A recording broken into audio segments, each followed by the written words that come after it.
국가보안법은 태생적인 문제를 안고 있는 법이다.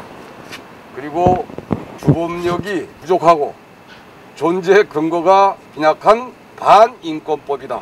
따라서 폐지에 마땅하다. 이런 의견을 이미 2004년에 인권위원장이 냈고 국제적으로도 이렇게 지적되어 왔던 문제고요. 이게 그냥 사멸돼 가는 게 아닌가 생각했더니 이게 다시 고개를 쳐들고 있습니다. 방법 없죠. 부셔야죠.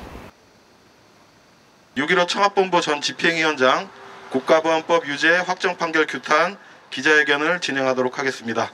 오늘 기자회견은 서울시 방역 지침에 따라서 발열 체크를 완료했고요. 인원 제한을 10명 이내로 두고 진행하기로 하였습니다. 2011년도 당시 청와본부 전 집행위원장에 대한 압수수색을 시작으로 10여 년간 수사와 재판이 진행됐습니다.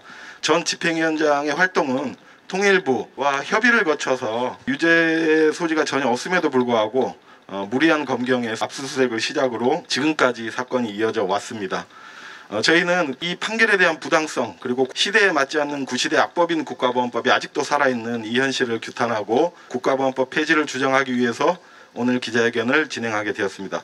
우리 청년들이 통일을 하자는데 왜 그것이 제거돼야 합니까? 주권을 되찾고자 열심히 활동했던 우리 청년 독립군들, 독립운동했던 사람들을 탄압했던 치안유지법이 이름만 바꿔서 지금은 한반도 평화와 통일을 위해서 행동하는 청년들을 탄압하고 있습니다. 통일을 하자는 청년들의 의로운 행동들을 탄압할 것이 아니라 잘못된 역사와 반통일 악법을 정상으로 되돌려야 하는 것이 사법부의 역할이 아닙니까? 이번 판결을 보면은 대법원이야말로 구시대의 낡은 법조망에 박제된 그런 낡은 기구가 아닌가 생각됩니다. 지금 시대가 어느 때입니까? 법이라는 것은 시대의 요구에 따라서 변해야 되는 것입니다. 대법원이야말로 낡은 법조에 박제돼서 벌써 오래된 이른바 이적 표현물이라는 것을 내세워서 유죄 판결을 내렸습니다. 지금 대법원 보니까 자유, 평등, 정의를 추구한다고 했습니다. 대한민국의 인권을 가로막고 가장 배치되는 것이 국가보안법이라고 생각을 합니다.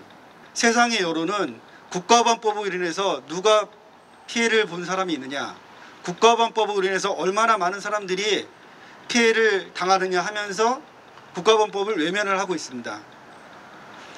하지만 저의 경우를 통해서 보더라도 국가보안법이 존재하는 이유는 많은 사람들을 처벌하는 게 목적이 아닙니다. 바로 저희 같은 약자들을 괴롭혀서 그거에 대한 공포를 일으키는 것이 바로 국가보안법이 존재하는 이유입니다. 국가보안법은 절대 북한의 간첩을 잡는 법이 아닙니다. 북한에 대한 위협으로서 존재하는 법이 아니라 바로 여기에 있는 우리의 양심적인 소리, 화해와 평등을 요구하는 저희들의 약자의 목소리를 괴롭히고 짓밟는 것이 국가보안법이 바로 존재하는 이유입니다.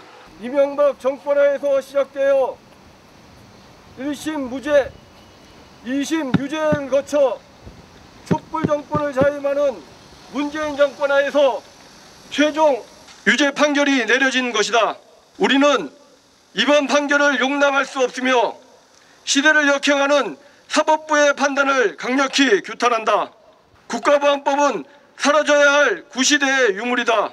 적폐 정권들은 권력 유지를 위해 국가보안법을 악용해 자의적 판단으로 무고한 사람들을 탄압해왔고 수많은 선량한 사람들이 국가보안법에 의해 빨갱이라는 낙인이 찍힌 채 범법자로 내몰렸다.